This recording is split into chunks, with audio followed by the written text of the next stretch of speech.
রাধে রাধে, দণ্ডবাদ প্রণাম। নতুন নতুন হরিকথা জানতে আমাদের চ্যানেলটি সাবস্ক্রাইব করুন এবং পাশে থাকা বেল আইকনটি প্রেস করে আমাদের পাশে থাকুন। হরে কৃষ্ণ।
प्रेममय श्रीमती राधा रानी की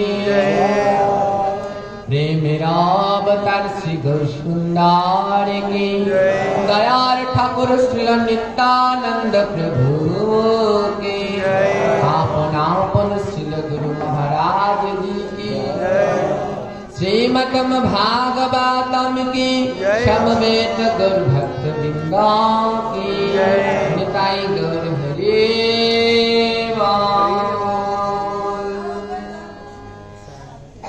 जय श्री राधे। चलो এবার আমরা শ্রীমদ্ ভাগবতম থেকে একটি শ্লোক পাঠ করি। সেই শ্লোকের উপর আদ্যকার আমাদের আলোচনা। জয় শ্রী রাধে। আমরা শ্রীমদ্ ভাগবতমের তৃতীয় স্কন্ধের 19 অধ্যায়ে 9 নম্বর শ্লোকটি পাঠ করছি। আমরা দেখব এই শ্লোকে ভগবান আমাদের জন্য কি জ্ঞান প্রদান করলেন। ওম নমঃ ভগবতে বাসুদেবায়।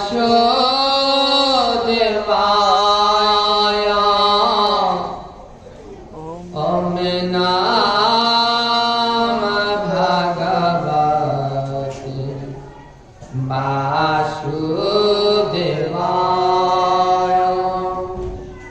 বাসুদেবায় বাসুদেবায়।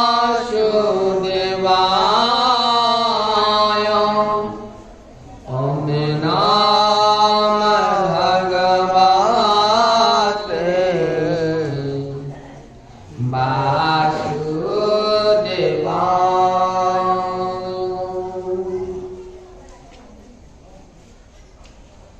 বিষায়নাভিসন্ধায়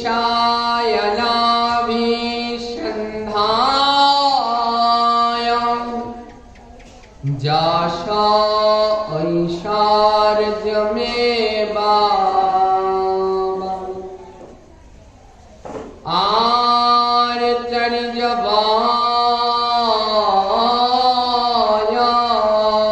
আর্চর্যবয়ত মাম পৃথক ভাবহা সারাংশম।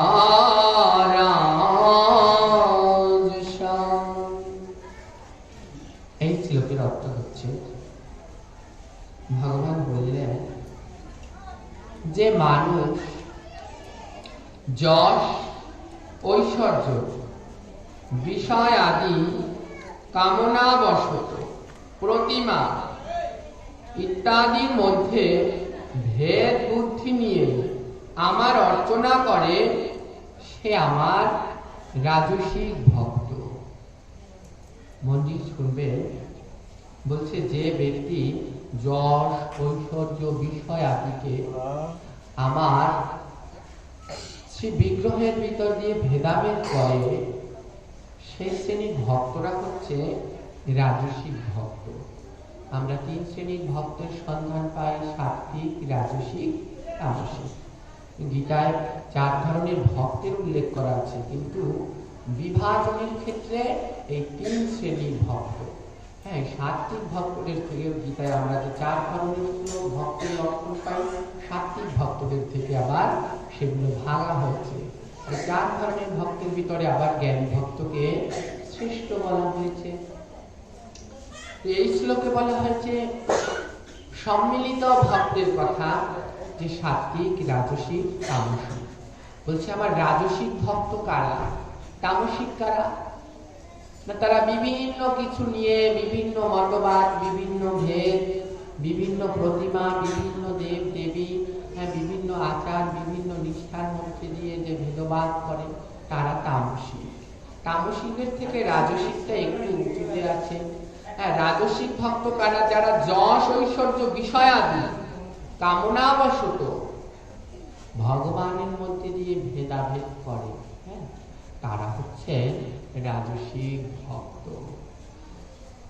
রাধা গোবিন্দের অপূর্ব লীলা মাধুরীকে যারা কুরুচিপূর্ণ ব্যাখ্যায় ব্যাখ্যায়িত করে, যারা এগুলো মানতে চায় না, এরা হচ্ছে এই যে কামনা বাসনা দেখে ফেলে, তারা হচ্ছেন রাজসী।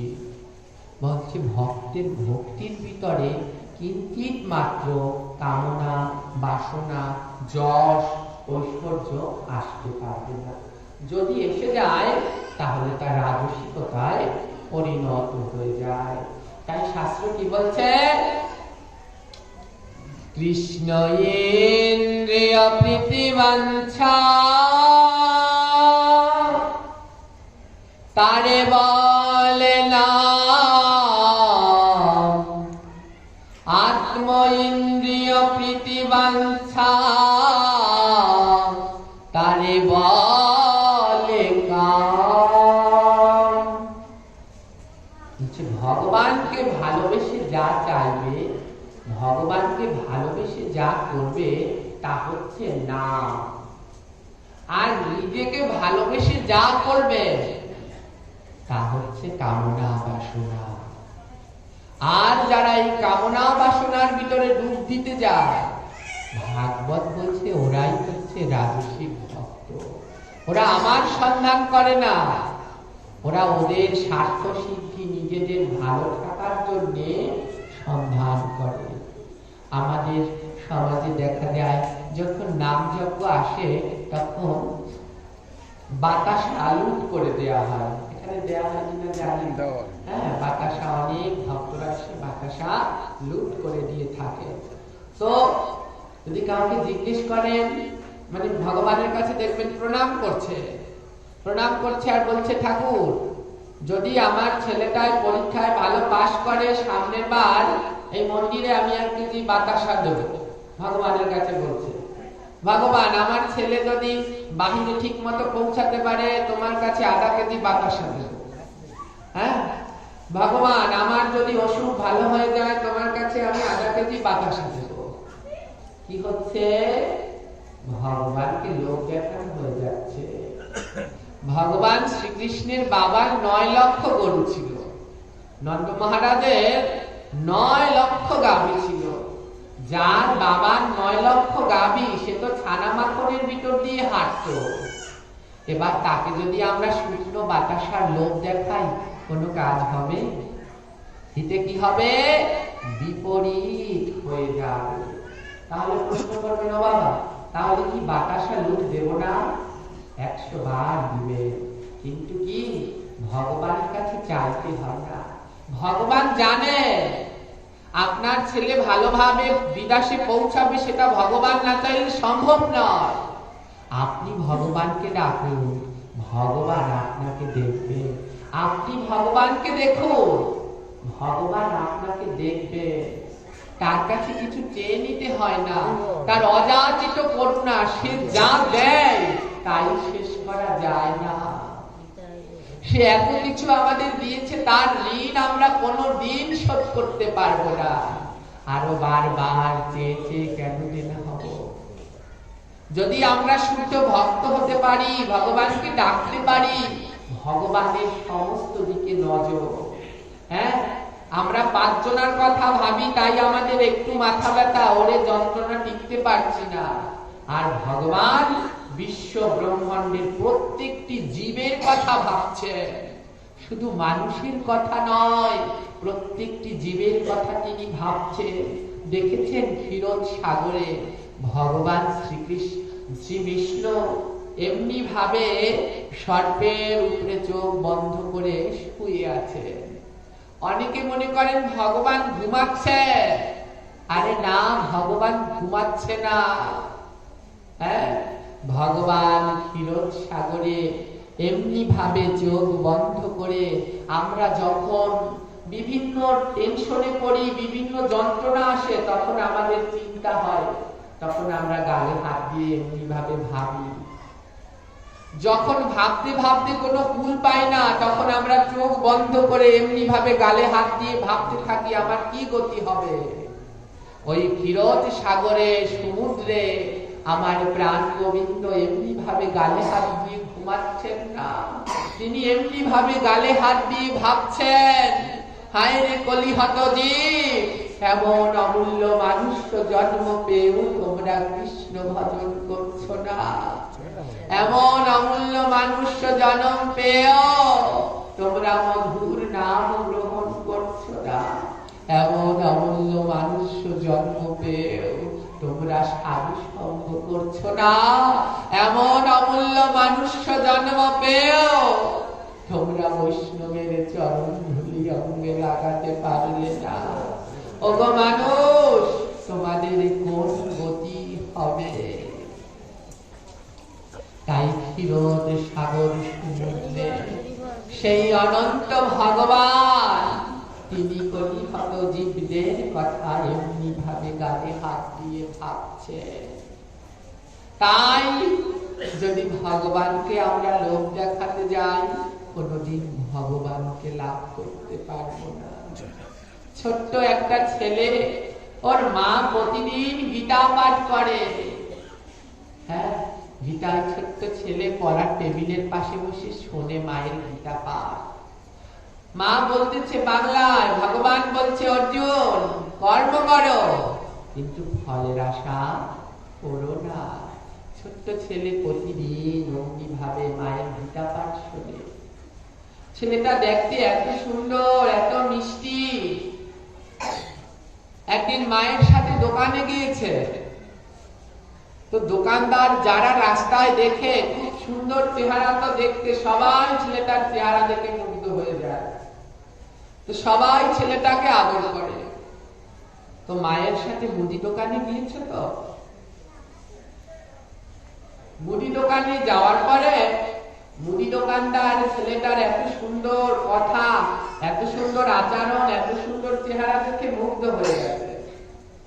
তো মুদি দোকানদার কি করছে, ছেলেটাকে একটা চকলেট দিয়েছে, যেমন বাচ্চারা খুশি হলে দেয়।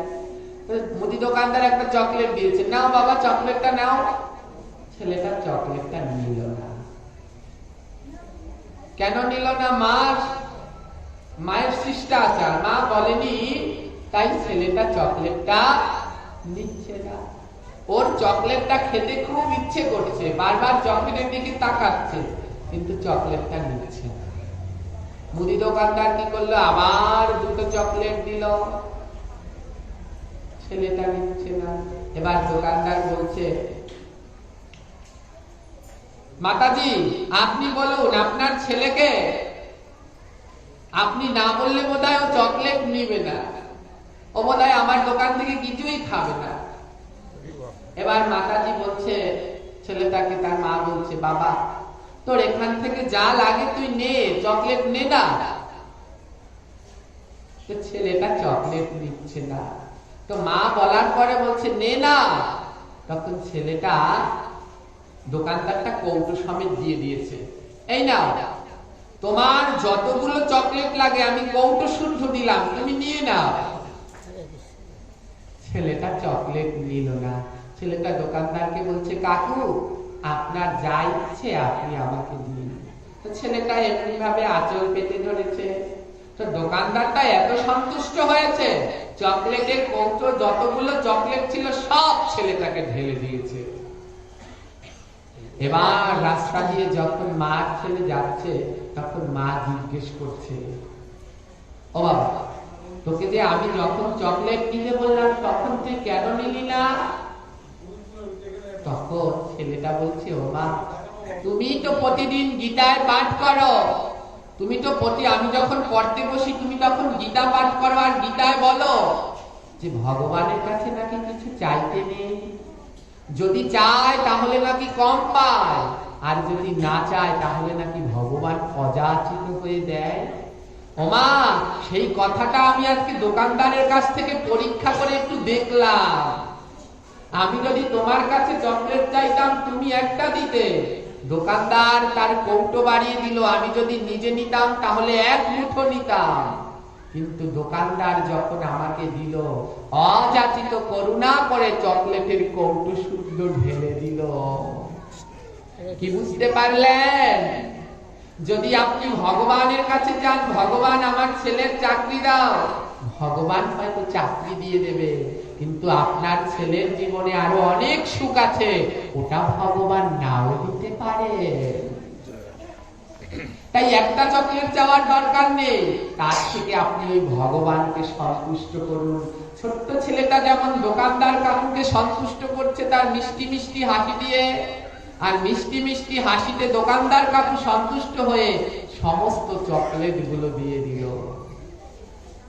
তদ্রূপ ভাবে ভগবানকে সন্তুষ্ট করতে হয়।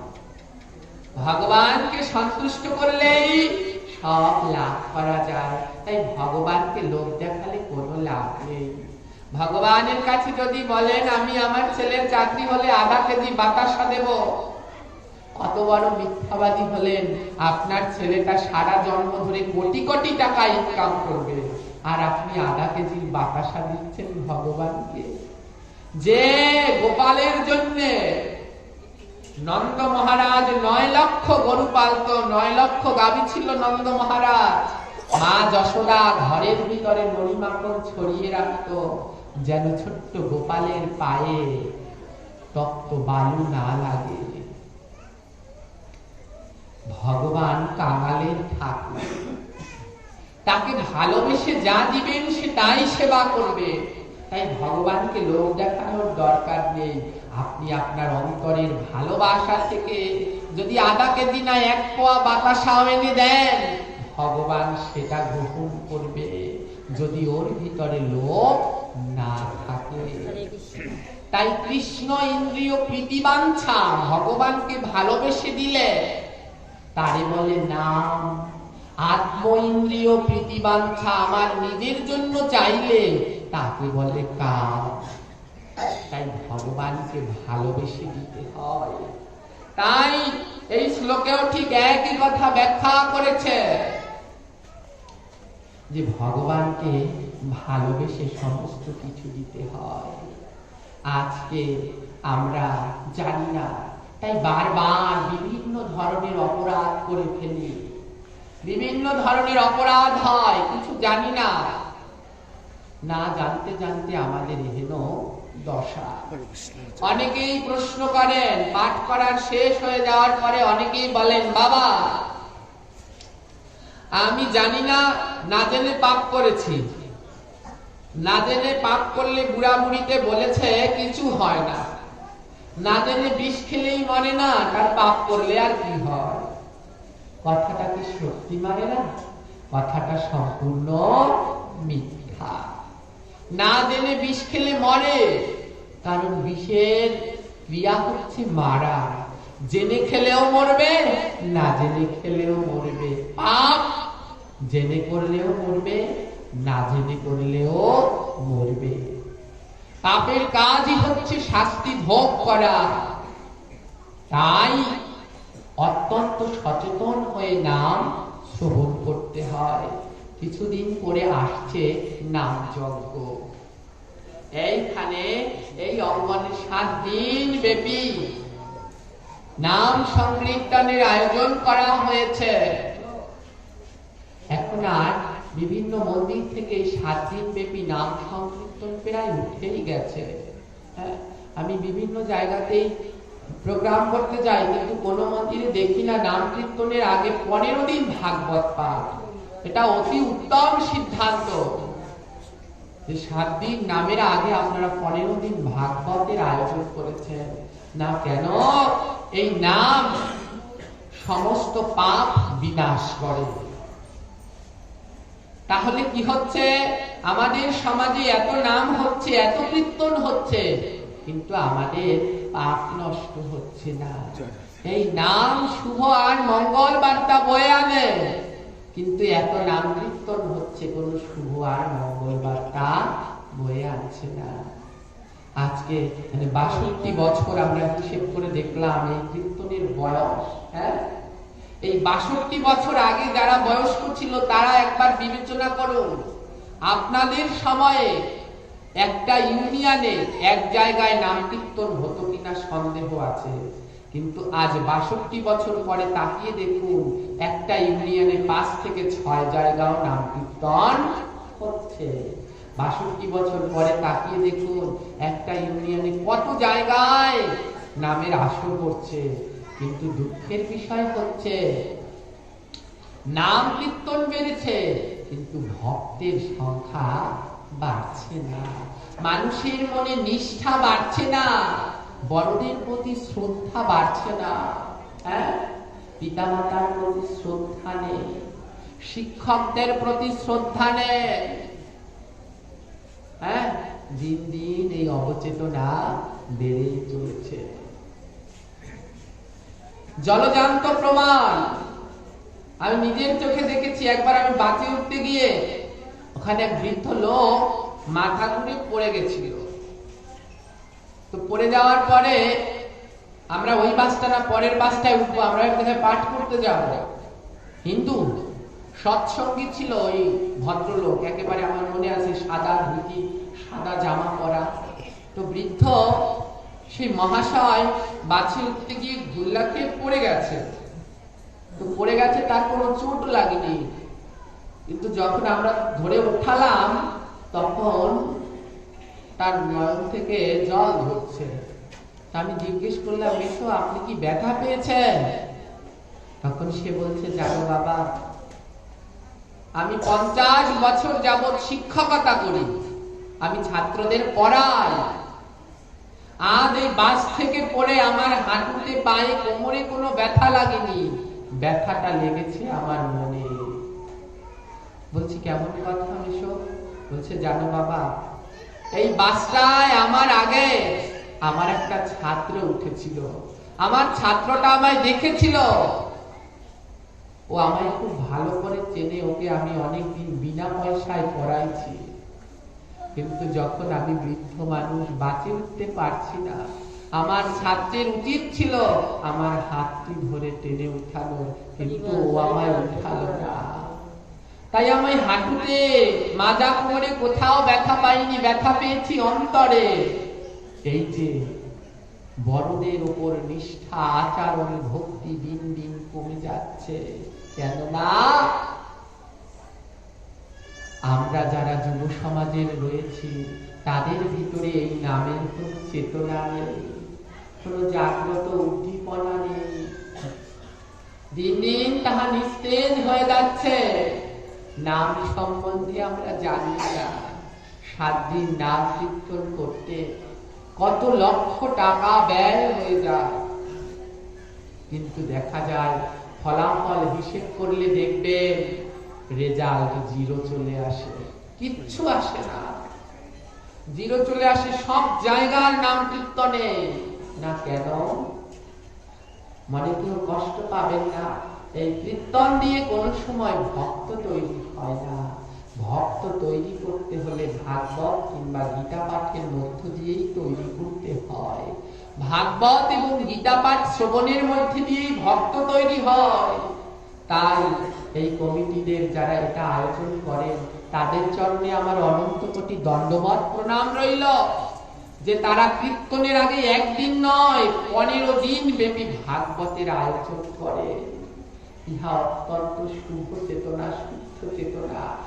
এর মধ্য দিয়েও যদি এত সুযোগ পেয়েও যদি আমরা নিজেদের জাগ্রত করতে না পারি, তাহলে আমাদের জীবন বৃথা চলে যাবে। আজ কলিযুগে মোট 64 প্রকার অপরাধ রয়েছে।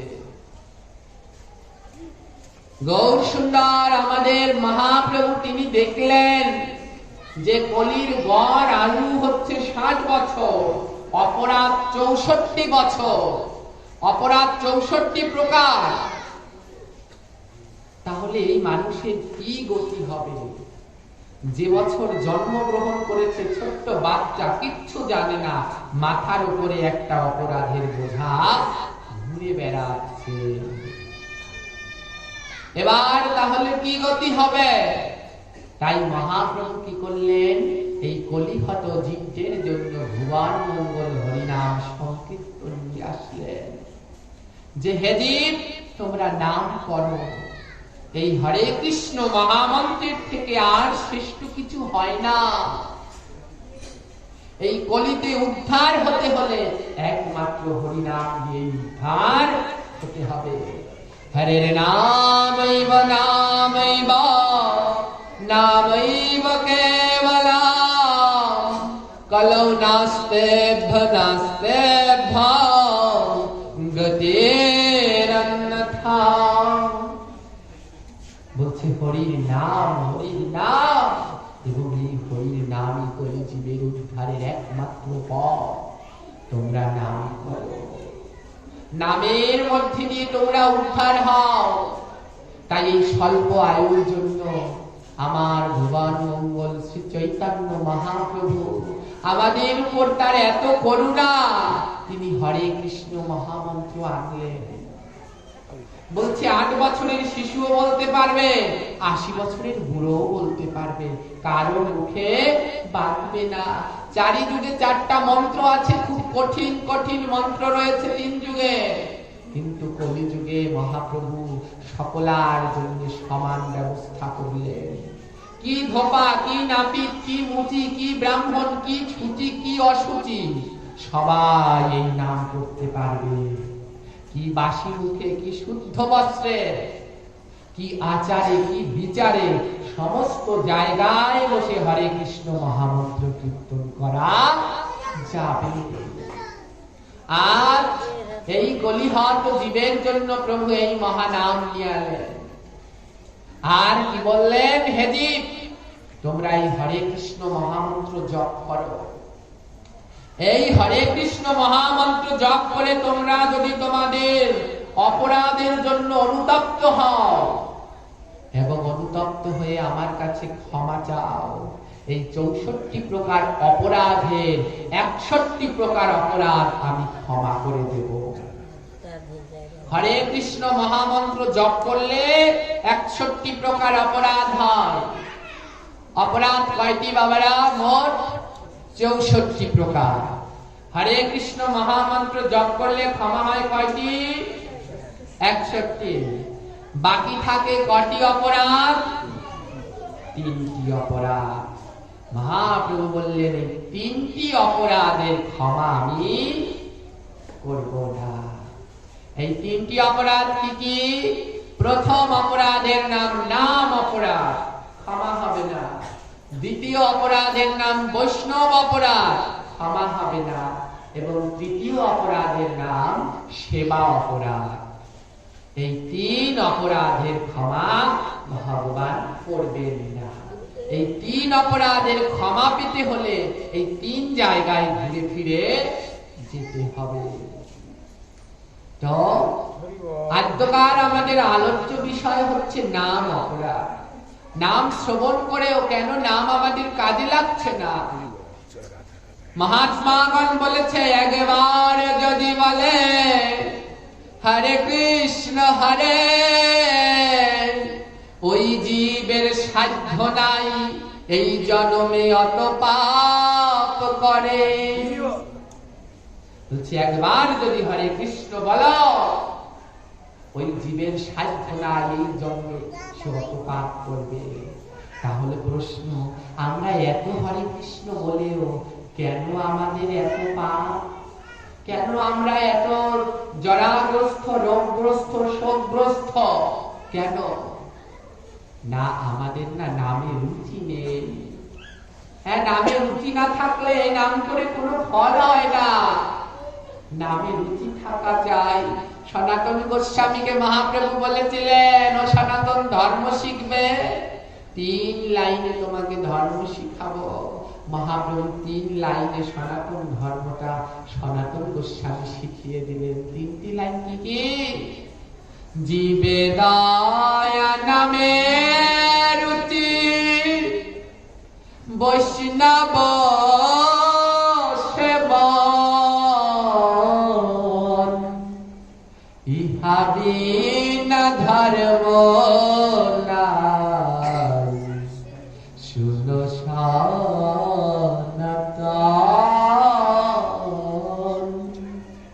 জীবের প্রতি দয়া করো, কোন জীবকে অযথা হত্যা করো না।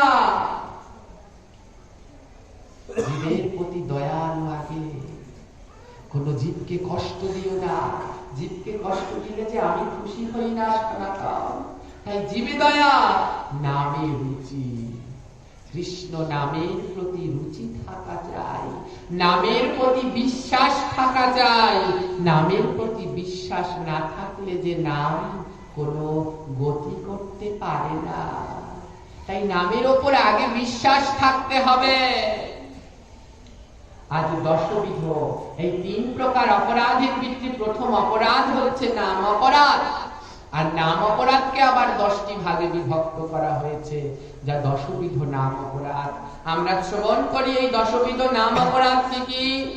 1 নাম্বার অপরাধ, যে সমস্ত ভক্ত ভগবানের দিব্য নাম প্রচারের জন্য নিজেদের উৎসর্গ করে, সেই সমস্ত ভক্তের নিন্দা বদনাম করা মহা অপরাধ।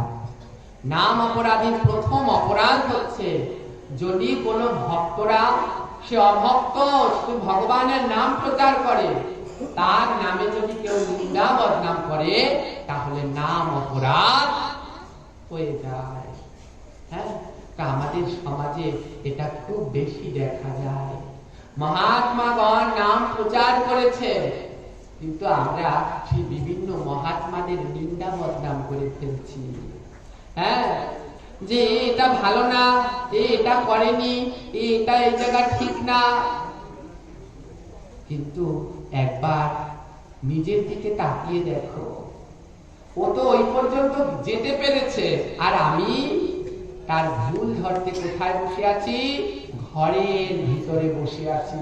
কই আমি তো পারলাম না সকলের মাঝে ওর মতো গিয়ে নাম প্রচার করতে।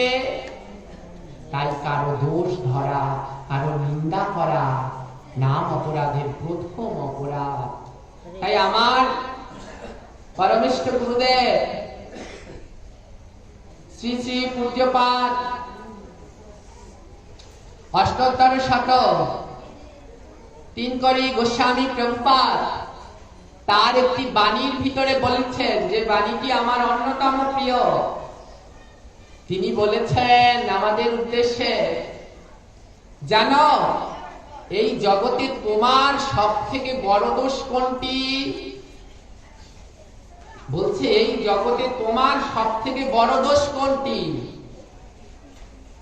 প্রভুপাদ বললেন, এই জগতে তোমার সব থেকে বড় দোষ হচ্ছে অন্যের দোষ দেখা।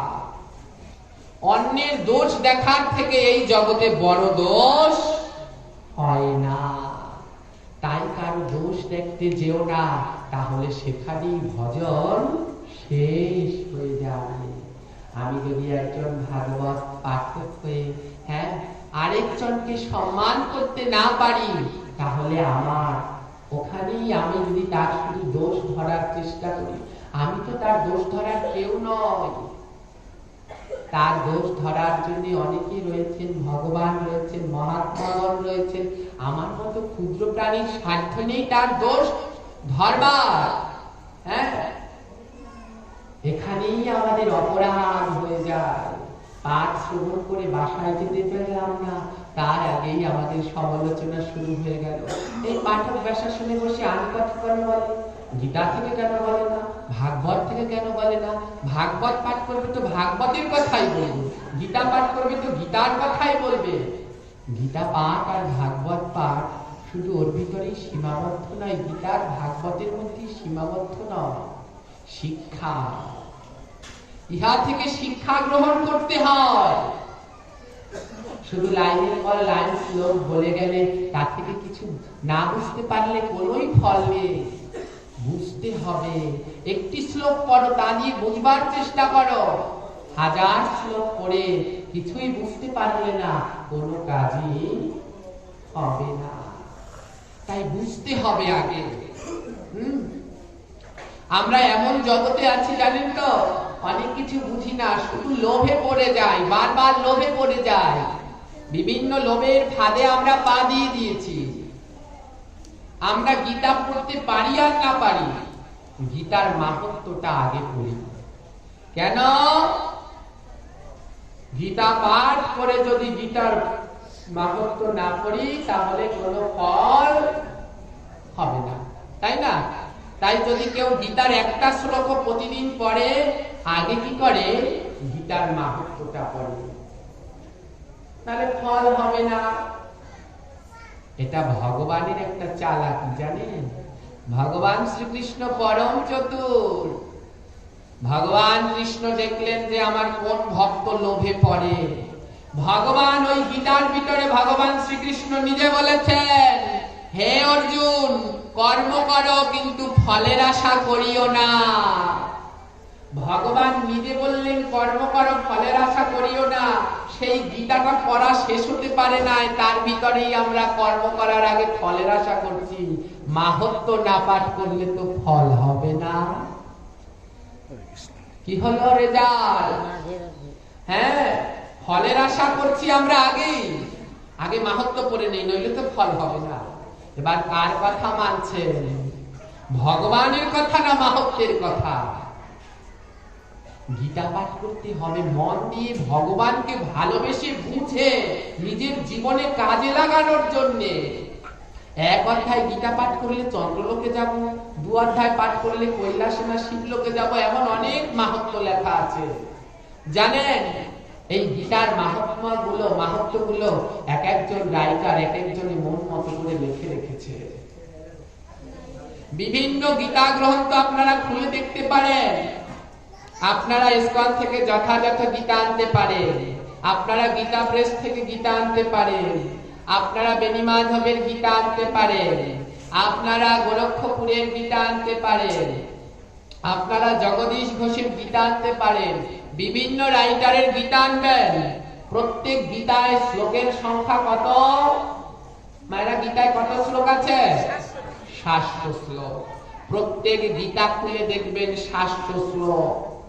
এবার মাহাত্ম্যে যান, দেখবেন কোন গীতায়, ইসকনের যথাযথ গীতায় মাহাত্ম্য আছে মাত্র 4টা, অথবা 6টা। হ্যাঁ, 6টা মাহাত্ম্য আছে। অন্য আরেকটা গীতা খুলুন, যত শুদ্ধ গীতা তত মাহাত্ম্য কম। অন্য গীতাগুলো খুলুন, সেখানে দেখবেন 70টা মাহাত্ম্য, কোনটায় 72টা, কোনটায় 100টা, কোনটায় 120টা। প্রশ্ন, গীতার শ্লোক সব এক, তাহলে মাহাত্ম্যগুলো ভিন্ন ভিন্ন কেন? তার মানে এই মাহাত্ম্যের ভিতরে কিছু না কিছু মন ভরা আছে। নইলে গীতার মাহাত্ম্য কেন বলা হয়েছে? গীতা পাঠ করে যদি মাহাত্ম্য না পাঠ করো তাহলে ফল হবে না। ওদিকে ভগবান শ্রীকৃষ্ণ নিজেই যে বলল কর্ম করো কিন্তু ফলের আশা করিও না। তাহলে কার কথা সত্য? ভগবানের কথা না ওখানের কথা? তাই আমরা বারবার লোভে পড়ি, গীতা পাঠ হতে না হতেই আগে মাহাত্ম্য পড়ে নেই। তাই বারবার গীতা পাঠ করেও কোনো কাজে আসছে না। অনেকে দেখবেন 2 অধ্যায় 3 অধ্যায় গীতা মুখস্থ, কিন্তু গীতার একটি শ্লোকেরও সুন্দর তাৎপর্য ব্যাখ্যা জানে না, জীবন দশায় কাজে লাগাতে পারে না। বলে এই পাঠ করে কোনো লাভ হবে না, জীবন দশায় কাজে লাগাতে হবে। নাম অপরাধের দ্বিতীয় অপরাধ শিব, ব্রহ্মা, বিষ্ণু ইত্যাদি আদি দেবতার সঙ্গে পরমেশ্বর ভগবান নামের সমান তুলনা করা। এটি নাম অপরাধের দ্বিতীয় অপরাধ। কৃষ্ণ নামের সাথে অন্য কোন দেব দেবীর নাম তুলনা করা যাবে না। কৃষ্ণ নাম শুধু নামই হয়, সেই নাম পারে সমস্ত পাপ ক্ষয় করতে, যা অন্য কোন দেব দেবীর নামে সম্ভব নয়। তাই ভগবান শ্রীকৃষ্ণের সঙ্গে অন্য কোন দেব দেবীর তুলনা করা যাবে না। ভগবান শ্রীকৃষ্ণের বিগ্রহের সঙ্গে অন্য কোন দেব দেবীর বিগ্রহ রাখা যাবে না। আমি এই অঞ্চলে যতগুলো গৃহে প্রবেশ করেছি, মাত্র অল্প কটা গৃহে শুদ্ধভাবে ভগবানের পরম্পরা অনুসারে সাজানো দেখলাম 2-3টা ঘরে। আর প্রত্যেকটি ঘরে ভগবানের শ্রী বিগ্রহের পরম্পরা সুন্দরভাবে সাজানো নেই, যথাযথভাবে আসন বিন্যাস করা নেই। ভগবানের সহিত একই আসনে, যে আসনে রাধা কৃষ্ণ রয়েছে সেই আসনেই লক্ষ্মী রয়েছে, সেই আসনেই বাবা লোকনাথ রয়েছে, সেই আসনেই রাম ঠাকুর রয়েছে, সেই আসনেই নিজের গুরুদেব আছে, সেই আসনেই বাবা মা আছে। অপরাধ। ভগবানকে রাখতে হবে সবার উপরের আসনে, ধাপে ধাপে রাখতে হবে। ভগবান সবার উপরে, তাই থাক থাক করে আসন তৈরি করে নিতে হয়। সর্বপ্রথম আসনটিতে, সর্বোচ্চ আসনটিতে আপনি ভগবান শ্রীকৃষ্ণকে রাখুন। তারপরে কাদের রাখবেন? যদি ঘরে পঞ্চতত্ত্বের চিত্রপট থাকে তা রাখুন, হ্যাঁ, মাতা লক্ষ্মীর চিত্রপট থাকলে তা রাখুন। তারপরের আসনে কোনো শুদ্ধ মহাত্মা থাকলে, বাবা লোকনাথ কিংবা অন্য অন্য দেব দেবীর চিত্রপট থাকলে তা রাখুন, আপনার গুরুদেবের রাখুন। হ্যাঁ, যদি কারো বাবা মার চিত্রপট রাখার উচিত থাকে তাহলে তার নিচের আসনে রাখতে হবে, একসাথে রাখা যাবে না। এইগুলো অপরাধ। একসাথে রাখলে কি হয় না, অন্য অন্য দেব দেবীর সাথে ভগবানকে সমান বানিয়ে ফেলা হয়। আর একটি বিশেষ লক্ষণ আমি ঘুরে ঘুরে কি দেখলাম, প্রত্যেক বাড়িতেই ঠাকুর ঘরগুলো নিচে রয়েছে। শাস্ত্র বলে ভগবানকে কোমর সমান উঁচুতে রাখতে হয়। ভগবানের সিংহাসন কোমর সমান উঁচুতে রাখা কর্তব্য। না কেন? ভগবানকে চরণ দেখানো। এবার যদি আমি কাউকে বলি এই যে তোকে লাথি মারবো, পা দেখেছিস? হ্যাঁ, তো এই যে বলা আর লাথি মারার ভিতরে কোনো পার্থক্য রইল? জ্ঞানী মানুষের মান ওখানেই নষ্ট হয়ে যাবে। তাকে যদি পা দেখায় তাহলে ওর মান ওখানেই শেষ। ও লাথি খেলেও তার যতটা যন্ত্রণা হতো, ওই পা দেখালেও ঠিক ততটাই যন্ত্রণা হয়। তাই ভগবানকে চরণ দর্শন করাতে নেই, তাই ভগবানকে চরণ সম উচ্চতায় রাখতে নেই, তাহলে নাম অপরাধ হয়ে যায়। ভগবানকে নিজের কোমর সমান উঁচু স্থানে রাখতে হয়। এই যে শ্রী বিগ্রহ কোমর সমান উঁচুতে রাখতে হবে, শ্রী বিগ্রহের আসন কোমর সমান উঁচুতে রাখতে হয়। কোমর সমান উঁচুতে না রাখলে ভগবান চরণ দর্শন করালে যখন ওখান থেকে হেঁটে যাবেন, ভগবানের চরণ সম হয়ে গেলে পরেই অপরাধ হয়ে যাবে। তাই ভগবানের সিংহাসন থাকলে চুল কিংবা উঁচু জলচকি বানিয়ে তার উপরে রাখবেন। অনেকে বলবেন বাবা তাহলে কেমন করে সেবা দেব, দাঁড়িয়ে অর্চন করব? দাঁড়িয়ে অর্চন করা যথাযুক্ত। বসে অর্চন করার থেকে দাঁড়িয়ে অর্চন করাই উপযুক্ত। যখন আরতি দেখায় কিরকম, বসে দেখাতে হয় না দাঁড়িয়ে? দাঁড়িয়ে দেখাতে হয়।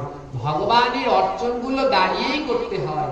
ভোগ নিবেদনের সময় না ভগবানকে নিচে আসন দিয়ে তারপরে ভোগ নিবেদন করতে হয়। ভগবান ওখানে, ভগবান বসে রইল কিন্তু আপনি কোনো আসন দিলেন না, ভগবান কি করে খাবেন? অত উঁচু দিয়ে এমনি করে নিয়ে খাবে? ভগবানকে যেমন আমরা সেবা করতে বসলে ভগবানকে আসন দিয়ে নিজেরা আসন পাতে বসি, তারপরে ভগবানকে ভোগ দেই, নিজেরা প্রসাদ পাই, তদ্রূপ ভাবে ভগবানের সেবার আগে ভগবানকেও আসন দিতে হয়। সেই আসনে ভগবানকে বসতে দিতে হয় এবং সেবা দিতে হয়। এবং ভগবানের অর্চনগুলো যদি আপনি দাঁড়িয়ে করেন অতি উত্তম। তাই ভগবানের শ্রী বিগ্রহ, শ্রী মন্দির কোমর সমান উঁচুতে রাখতে হবে, নইলে কি হয়ে যাবে? অপরাধ হয়ে যাবে। তাই আমরা বারবার সারাদিন ভগবানের পূজা অর্চনা করেও কোনো কাজে লাগছে না। দেখুন প্রত্যেকটি ঘরে, ঠাকুর ঘরে দেখলাম সবার নিচে রয়েছে। ঘর যখন ঝাড়ু দিচ্ছেন, বাতাসে ফ্যান ছাড়ছেন, ওই ধুলাবালি গুলো উড়াউড়ি করছে। আপনাদের চরণের ধুলা গিয়ে কোথায় পড়ছে? ভগবানের মন্দিরে। যদি কোমর সমান উঁচুতে থাকে, ধুলাবালি কিন্তু কোমর সমান উঁচুতে উঠতে পারবে না, ওরা নিচেই ঘোরপাক খাবে ফ্যানের বাতাসে বাতাসে। তাই কোমর সমান ভগবানের শ্রী বিগ্রহ উঁচুতে রাখা অতি উত্তম। এখানকার শ্রী বিগ্রহের বিন্যাস করা একটু ভুল আছে। এখানে শ্রী অদ্বৈত প্রভু ভগবানের এপাশে ঠিক আছে, আর অদ্বৈত প্রভুর পাশে থাকবে নিত্যানন্দ প্রভু। এখানে কিন্তু নিত্যানন্দ প্রভুকে এপাশে দেওয়া হয়েছে। হ্যাঁ, শ্রীনিবাস প্রভু থাকবেন এই পাশে। ভগবানের বাম দিকে গদাধর শ্রীনিবাস থাকেন গৌর সুন্দরে, আর ডান দিকে নিত্যানন্দ অদ্বৈত প্রভুর অবস্থান। এখানে বিন্যাসটা কিন্তু একটু ভুল রয়েছে। যদি সম্ভব হয় নাম কীর্তনের আগে শ্রীনিবাসকে এই পাশে নিয়ে আসবেন এবং নিত্যানন্দ প্রভুকে এই পাশে নিয়ে আসবেন, তাহলে সব ঠিক হয়ে যাবে আবার পুনরায়। তাই ভগবানের শ্রী বিন্যাসটা আসনটা যেন সুন্দরভাবে পরিপাটি হয়। এবং যাদের বাড়িতে দর্শন করলাম গৃহে ভগবানের আসনগুলো নিচুতে আছে, তারা ভগবানের আসনগুলো উঁচুতে ওঠানোর ব্যবস্থা করুন, টুল কিংবা টেবিলের উপরে রাখবার চেষ্টা করুন। এবং যারা যারা নতুন ঘর তুলছেন অনেকেই দেখলাম, তারাও ভগবানের ঘর বানানোর আগে বিশেষ করে ভেবে চিন্তে নেবেন। ভাবিয়া করিও কাজ, করিয়া ভাবিও না। কোনো কাজ করার আগে মহৎদের কাছ থেকে সিদ্ধান্ত নিয়ে নিন, যেন ভুল না হয়। তাহলে আর আমরা এভাবে ভুলে জর্জরিত হব না। নাম অপরাধের তৃতীয় অপরাধ গুরুকে অবজ্ঞা করা। 3 নম্বর অপরাধ হচ্ছে গুরুকে অবজ্ঞা করা। গুরু বলতে কি নিজের গুরু? কোন গুরুকে অবমাননা করা যাবে না। সে তোমার গুরু হোক, আমার গুরু হোক, যার গুরু হোক, কারো গুরুকে অবজ্ঞা করতে পারবে না। শাস্ত্র কি বলল? জীবের নিস্তার লাগি নন্দ সুত হরি ভুবনে প্রকাশ গুরু রূপ ধরি। বলছে জীবকে নিস্তার করার জন্য, আমাদের মতো করলে হয়তো জীবকে নিস্তার করার জন্য নন্দসুত হরি, নন্দের ছেলে শ্রীকৃষ্ণ গুরুর রূপ ধারণ করে ভুবনে প্রকাশ হন। তাই গুরুদেব কি ভগবানের ক্ষুদ্র ক্ষুদ্র অংশ, কিন্তু গুরুদেব ভগবান নয়। গুরুদেব ভগবান নয়, গুরুদেব ভগবানের ক্ষুদ্র ক্ষুদ্র অংশ। তাই বলে গুরুদেবকে পূর্ণ ভগবান ভাবা চলবে না। অনেকে কি করি, আমরা গুরুদেবকেও ভগবান বলি না। কেন? আমরা প্রণাম মন্ত্র বলি, গুরু ব্রহ্মা গুরু বিষ্ণু গুরুদেব মহেশ্বর গুরুরেব পরম ব্রহ্ম তস্মৈ শ্রী গুরুবে নমঃ। হ্যাঁ, অনেক জায়গায় গিয়ে দেখা যায় গুরুদেবের চরণে তুলসী দেওয়া রয়েছে। মহা অপরাধ, জানেন এটা মহা অপরাধ, এটা করবেন না। গুরুদেবের চরণে তুলসী পত্র দিবেন না।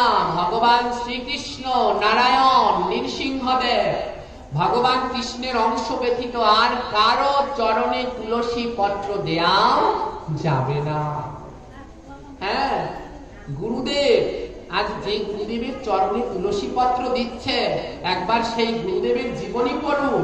সেই গুরুদেব একদিন রাধা গোবিন্দের চরণে তুলসী দিত, সেই গুরুদেব প্রতিদিন বৃন্দাজিকে জল দিত, সেই গুরুদেব তুলসী পরিক্রমা করত। ওই গুরুদেব কোন জায়গায় বলেনি যে আমার ছবিতে তোমরা তুলসী পাতা দাও, আমার চরণে তোমরা তুলসী পাতা দাও। কিন্তু আমরা শিষ্যরা কি করছি? গুরুদেবকে ভগবান বানিয়ে ফেলছি। আর অপরাধ হচ্ছে কার? আমাদের মতো অধম অযোগ্য শিষ্যদের জন্য ওই মহাত্মা গুরুদেবদের অপরাধ হয়ে যাচ্ছে। গুরুদেব কোনদিন বলে যায়নি যে আমার চরণে তুলসী দাও, কিন্তু আমরা কি করছি? বারবার গুরুদেবকে আরো অবমাননা করতে তার চরণে তুলসী দিয়ে দিচ্ছি। শুনুন, গুরুর প্রণাম মন্ত্র গুরু ব্রহ্মা আমরা উচ্চারণগতভাবে ভুল করছি। গুরু ব্রহ্মা নয়, গুরু বিষ্ণু নয়, ওর উচ্চারণ হচ্ছে গুরুর ব্রহ্মা গুরুর বিষ্ণু গুরুর্দেব মহেশ্বর গুরুরেব পরম ব্রহ্মা তস্মৈ শ্রী গুরুবে নমঃ। গুরুর ব্রহ্মা, গুরুদেবের ব্রহ্মা, গুরুর বিষ্ণু, গুরুদেবের বিষ্ণু। গুরুদেব বিষ্ণু নয়, গুরুদেবের বিষ্ণু। গুরুদেব যদি কৃপা করে তাহলে আমাকে বিষ্ণু দিতে পারে, গুরুদেব যদি কৃপা করে তাহলে আমাকে কৃষ্ণ দিতে পারে। তাই গুরুদেবের চরণে তুলসী পত্র দেয়া একদম সমীচীন, উচিত নয়। এটি মহাপাপ, ইহা দর্শন করাও এক ধরনের পাপ। তাহলে গুরুদেবের কি করবেন? বক্ষে তুলসী দেবেন? শাস্ত্র বলেছে না, গুরুদেবের বক্ষেও তুলসী পত্র দেয়া যুক্তি সংযত নয়। কারণ তুলসী মিশ্রিত জল বেয়ে যদি গুরুদেবের চরণে পড়ে যায় মহা অপরাধ হয়ে যাবে। তুলসীর জলও পায়ে লাগাতে নেই।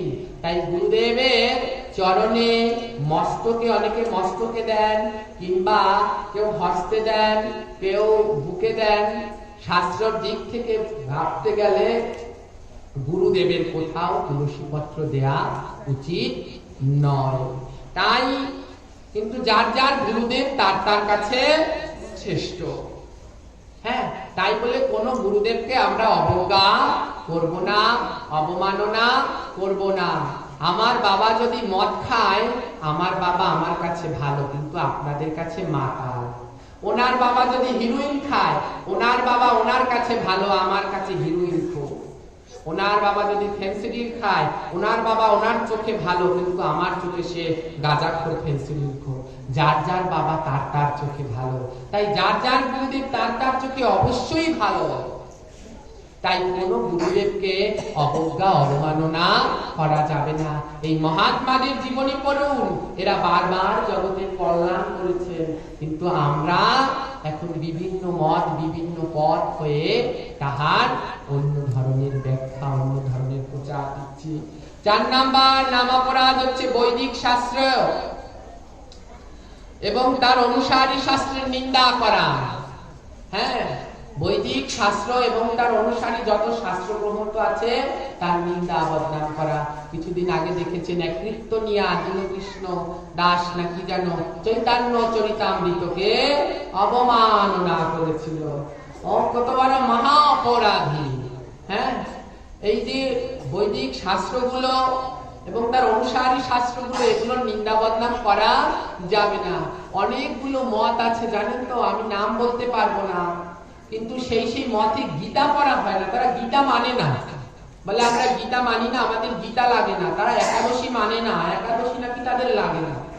হ্যাঁ, এই যে শাস্ত্র অবমাননা করা, ইহা নাম অপরাধ, ইহা 4 নাম্বার অপরাধ। আমরা ছোট করে বলে যাচ্ছি। 5 নাম্বারে হরে কৃষ্ণ মহামন্ত্রকে কাল্পনিক মনে করা। অনেকে মনে করে হরে কৃষ্ণ মহামন্ত্র কাল্পনিক মন করা, এগুলো নাম অপরাধের একটি অংশ। 6 নাম্বার ভগবানের নামের কাল্পনিক অর্থ অর্পণ করা। অনেকে অনেক কিছু জানে না, ভুলভাল ব্যাখ্যা দিয়ে দেয়, আর সেই নামগুলোর সঠিক প্রচার হয় না, যে কারণে এই যে নামের অবমাননা হয়। ভুল ব্যাখ্যা দেয়া চলবে না। যতটুক জানো তুমি ততটুক ব্যাখ্যা দাও, কিন্তু ভুল ব্যাখ্যা দিয়ে কোন সমাজের ক্ষতি করো না। হ্যাঁ, এবার কি করেছে? ভগবানের নাম নিয়ে পাপ কাজ করা। অনেকে বিভিন্ন কাজ করার আগে, পাপ কাজ করার আগে ভগবানকে স্মরণ করে, এগুলো নাম অপরাধ। তুমি জানো এটা করা পাপ, কিন্তু তাও ভগবানের নাম করে ওই কাজটা করছো, মনে করছো যে ভগবানের নাম করে এই পাপ করলে ভগবান ক্ষমা করবে? করবে না। হ্যাঁ, তুমি জেনে ওই পাপটা করছো, তাই ওটা তোমার নাম অপরাধ। হরে কৃষ্ণ মহামন্ত্র উচ্চারণ করাকে বৈদিক কর্মকাণ্ডের বর্ণিত পূর্ণ কর্ম বলে মনে করা। হ্যাঁ, নামকে অন্য কিছুর সাথে তুলনা করা, নামের সাথে কারো তুলনা চলবে না।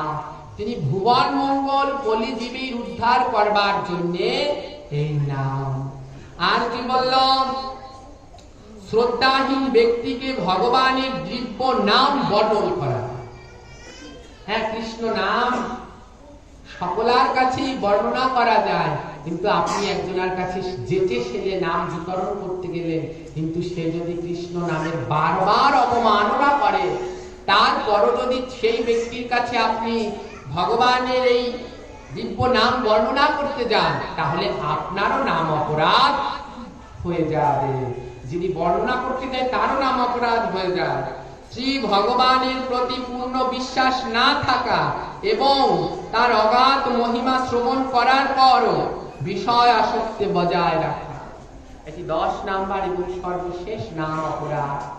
যে ভগবানের নাম বারবার শ্রবণ করেও যদি তারপরেও কোনো কিছু না করো, জীবনে কিছু না করো, তাহলে তাহা নাম অপরাধ।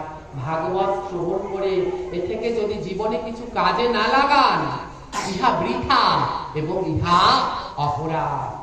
একটি গল্প আছে, আমাদের সমাজে এটাই হয়, ভাগবত পাঠের কাজ আমরা ভাগবত পাঠ শুনে চলে যাই, কিন্তু জীবনে কোনো কাজে লাগাই না। এক শাশুড়ি 40 বছর ধরে ভাগবত পাঠ শুনে, আর তার ছেলের বউ এসেছে, ওই ছেলের বউ 4 মাস যাবত ভাগবত শুনে। তো ছেলের বউ না, ওর মনে কোনো ধরনের ঘোচ প্যাচ নেই, ওই শাশুড়ির মনে বড় ঘোচ প্যাচ আছে। হ্যাঁ, তো শাশুড়ি কি করছে দেখবেন, যত কুসংস্কার গুলো লুকিয়ে আছে, কেউ রাগ করবেন না, আমাদের এই যারা আগের দিন রয়েছে সেই মায়েদের সেই বাবাদের ভিতরে এখনো সেই অন্ধ গোরামি কুসংস্কার গুলো রয়ে গেছে। একটা নিয়ম প্রচলিত রয়েছে কি, এইটা আমাকে আশ্য আছে, হ্যাঁ, এই রাধা কৃষ্ণের ঘটে আমার বাপ দাদারা সিঁদুর দিয়েছে, আমরাও সিঁদুর দেবো, এটা আমাদের আশ্য। হ্যাঁ, তো বাপ দাদারা ভুল করেছে তাই বলে কি আমরা ভুল করব? আমাদের বাপ দাদারা তাদের ছোট ছোট মেয়ে 5 বছর 6 বছর বয়সে বিবাহ দিয়ে দিয়েছে। মেয়েগুলোর কি হাল, কি যন্ত্রণা হয়েছে। 5 বছর 6 বছর বয়সে একটা 20 বছর 30 বছরের ছেলের সাথে বিয়ে দিয়ে দিয়েছে। মেয়েগুলো 10 বছর 12 বছর বয়সে গর্ভবতী হয়ে যন্ত্রণায় তারা দেহ ত্যাগ করেছে। অল্প বয়সে বিধবা হয়ে জীবন যাপন করেছিল। এখন কি সেই যুগ আছে? এখন মানুষ সচেতন। হ্যাঁ, এখন মানুষ সচেতন, এখন আর সেই আগের সেই ধ্যান ধারণা নেই, যুগের সাথে সাথে পরিবর্তন হয়। তাই আগে যদি কোনো কিছু ভুল থাকে, তাহলে কি এখন সেগুলো আমাদের সংশোধন করতে হবে না? অবশ্যই সংশোধন করতে হবে। যুগের সাথে তাল মিলিয়ে চলাই যে কর্তব্য। তাই সেই আগের দিনের ধ্যান ধারণাকে বন্ধ করে আমাদের যুগের সাথে তাল মিলিয়ে চলতে হবে।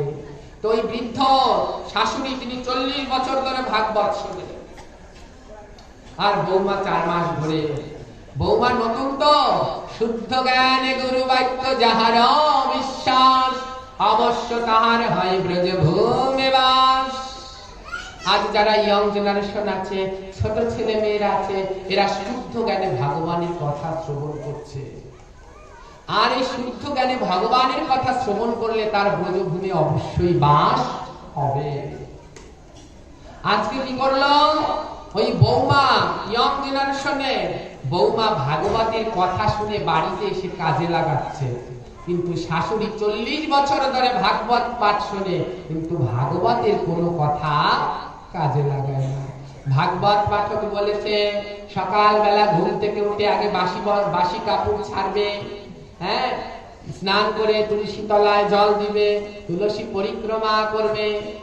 তো ভাগবত পাঠক যেরকম যেরকম বলেছে, শাশুড়ি বৌমা সেরকম গিয়ে বাড়িতে পালন করে, শাশুড়িও কিছু করে না। তো ভাগবত পাঠক বলেছে, শোনো, আমিষের বাসনের সাথে যদি নিরামিষের বাসন লেগে যায় তাহলে ওটার কাজে লাগে না। একই নাতা দিয়ে যদি আমিষ আর নিরামিষের বাসন মাজো তাহলে সেটা অপবিত্র হয়ে যায়। হ্যাঁ, আমি একবার এদের এই যে ভোলাতে পাঠ করতে গিয়েছিলাম। হ্যাঁ, ওখানে অনেক চিন্তামণির গণ আছে। তো ওখানে আমি গেছি, ওই যে বাড়িতে আমার থাকতে দিয়েছে সেখানে কোনো নিরামিষ বুঝি কেউ নেই, চিন্তামণির গণের। তো এবার আমাকে আমিষ পাত্রে রান্না করবার জন্য দিয়েছে। আমি বলেছি, মাতাজি আমি তো এই পাত্রে রান্না করতে পারবো না, নিরামিষ কোনো বাসন আছে? বলছে, বাবা আমাদের এখানে ওরকম বাসন নেই, আমাদের গুরুদেব তো আমিষ সেবা করেন, তাই আমাদের পাত্রগুলো আমিষ। তা আমি যে নিয়ে এসেছে তাকে বলছি, আমাকে একটা বাজার থেকে একটা কড়াই এনে দেন, ওই একটা কড়াইয়ের ভিতরে আমি অন্ন যা আছে সব রান্না করে নিতে পারবো, কোনো অসুবিধা নেই। এবার একজন বৃদ্ধ মাতাজি এসে আমাকে উপদেশ দিচ্ছে, বলছে, ও বাবা, তোমার তো অল্প বয়স, তুমি এখনো কিছু বোঝো না, ভাণ্ড ধুইলে হে আর আমিষ খায় না। হ্যাঁ, সে তার ভাষায় বলছে, ভাণ্ড ধুইলে ও আর আমিষ খায় না, ওতে কি আমিষ লাগিয়ে থাকে? তো এরকম হয়েছে অবস্থা। তো তারা মনে করে বাসন ধুয়ে ফেললে ওটাতে আর আমিষ থাকে না, ওটা নিরামিষ হয়ে যায়। এবার পাঠক বলছে, না, সেটা তো হয় না, নিরামিষের বাসন আলাদা রাখতে হয়, আমিষের বাসন আলাদা রাখতে হয়। আর আমিষের বাসন যে নাটা দিয়ে মাজা হয় ওই নাতা দিয়ে যদি নিরামিষের মাঝে তাহলে ওই নিরামিষগুলো আমিষ হয়ে যাবে। তো বৌমা বাড়িতে এসে ঠিক একইভাবে ভাগবত পাঠকের কথা কাজে লাগায়।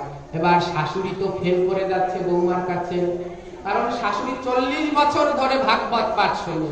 শাশুড়ি ওই ভগবানের থালো যে ভাণ্ড দিয়ে মাঝে, খাবার থালো সেই ভাণ্ড সেই নাতা দিয়ে মাঝে, নিজের ডাবও সেই ভাণ্ড দিয়ে মাঝে। তো শাশুড়ির আরো কিছু নাই, সে এক নাতা দিয়েই মাঝে। আর বৌমা এবার 3-4টা নাতা বাড়িয়েছে। এবার শাশুড়ির মনে তো একটু আঘাত লেগে গেছে। শাশুড়ি ওই সকালবেলা উঠে বাসি কাপড় টাপড় ছাড়াবে, সে ওই বাসি কাপড়েই একটা গ্রাম চক্কর দিয়ে আসে, কার বউ কি করছে দেখে আসে। আর বৌমা সকালবেলা উঠে বাসি কাপড় ছেড়ে স্নান করে তুলসী তলায় জল দিতে যায়। তো শাশুড়ির মনে খুব আঘাত লেগেছে। এবার শাশুড়ি বৌমাকে ডাকছে, বৌমা তুমি এত নিয়ম কানুন কোথা দিয়ে শিখছ? 3-4টা নাতা বাড়াইছো, আলাদা আলাদা বাসন মাজার, আবার সকালে উঠে বাসি কাপড় ছেড়ে তুলসী তলায় জল দাও, এত নিয়ম কোথা থেকে শিখছ? তো বৌমা বলছি, কেন মা? ওই যে ভাগবত পাঠ থেকে শুনেছি। তো শাশুড়ি বলছে, ওরে বাবা, আমি 40 বছর ভাগবত পাঠ শুনলাম, আমি শিখলাম না, আর এই মেয়ে 4 মাস ভাগবত শুনি এত কিছু শিখে গেল। এবার শাশুড়ি কি করছে, বৌমাকে দমিয়ে রাখার জন্য বলছে, শোনো বৌমা, তুমি তো ভাগবতের আসল রহস্যই জানো না। বৌমা বলছে, কি রহস্য মা?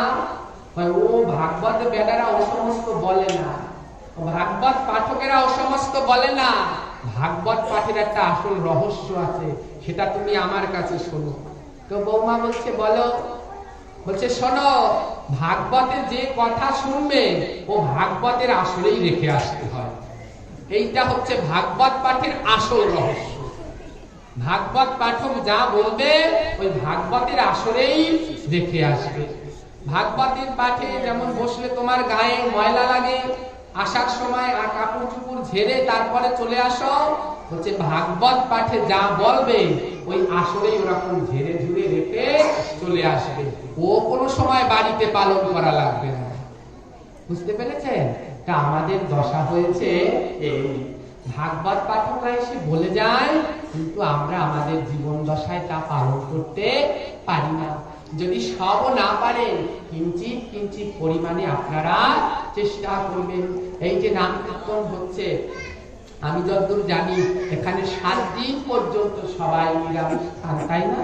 এই অঞ্চলের এই পাড়ায় কত সুন্দর, 7 দিন অবধি সবাই নিরামিষ খান। কিন্তু কি হয় জানেন, 1 কলস দুধের ভিতরে, একটা গরুর 1 কলস দুধ, ওই দুধের ভিতরে যদি 1 ফোঁটা চেনা দেন, দুধগুলো আর আস্ত থাকবে? কি হয়ে যাবে? দধি হবে। সব ছানা হয়ে যাবে, নষ্ট হয়ে যাবে, দুর্গন্ধ হয়ে যাবে। দুধের ভিতরে 1 ফোঁটা চেনা দিয়ে দিলে সব নষ্ট হয়ে যাবে। তা আমরা দেখা যাচ্ছে কি, বিভিন্ন কীর্তনে এটা বলে থাকি, অনেক নামযজ্ঞে দেখা যাচ্ছে সবাই গ্রাম শুদ্ধ নিরামিষ খাচ্ছে, কিন্তু ওই কীর্তনেই কয়েকটা দোকান উঠে, ডিমের দোকান, ঝালমুড়ি পেঁয়াজের দোকান, ফুচকার দোকান, চটপটির দোকান, বাড়িতে নিরামিষ খাচ্ছে, কীর্তনে এসে আমিষ খাচ্ছে। হলো কি? যে coming and going, result for nothing, সেটাই হয়ে যাচ্ছে। আপনি বাড়িতে বসে নিরামিষ খাচ্ছেন, কীর্তনে এসে সবার আগে আপনার পবিত্র থাকার কথা, আর আপনি ওই দোকান থেকে গিয়ে চটপটি, ডিম, পেঁয়াজ, রসুন খেয়ে তারপরে এসে কীর্তন শুনতে বসেছেন। কোনো কাজ হবে? হবে না। আপনার একার জন্য এই টোটাল গ্রাম নিরামিষ খাচ্ছে, আজ আপনার একার জন্য সবাই অপবিত্র হয়ে যাচ্ছে, নাম যজ্ঞের আসলটা অপবিত্র হয়ে যাচ্ছে। তাই সচেতন রাখতে হবে এই ক্ষুদ্র ক্ষুদ্র বিষয়ের দিকে। এগুলো কিন্তু 1 ফোঁটা চেনা, ওই 1 কলস দুধের মধ্যে ঢালার মতো। 1 কলস দুধ কি আপনারা গ্রাম শুদ্ধ নিরামিষ খাচ্ছেন, আর 1 ফোঁটা চেনা কি ওইখান থেকেই একজন আমিষ খেয়ে আসনে বসে আবার শ্রবণ করে সকলকে উচ্ছিষ্ট করে দিচ্ছে। তাই এই দিকে খুব শুদ্ধ নজর রাখতে হবে। তাই এই যে আমরা 10 প্রকারের নাম অপরাধ বললাম, যদি পারেন প্রত্যেকে জীবন দশায় কিঞ্চিত কিঞ্চিত কাজে লাগাতে হবে, নইলে যে কোনো সার্থকতা তা আসবে না। তাই চলুন আমরা সকলে মিলে একটু নাম করি, নাম অপরাধ যেন আমাদের খণ্ডন হয়। কারণ নাম ছাড়া নাম অপরাধ কি করে খণ্ডন হবে? এই নাম অপরাধ খণ্ডন করতে হলে তো নাম অবশ্যই করতে হবে। তাই চলুন আমরা সকলে মিলে আবার একটু প্রভুর নাম করি, তিনি যেন আমাদের সকল অপরাধ খণ্ডন করেন, আমাদের শুদ্ধ জ্ঞান দান করেন, আমরা যেন সবাই শুদ্ধ আর সুন্দর ভাবে ভগবানের এই মহিমামৃত নাম শ্রবণ করতে পারি। জয় শ্রী রাধে।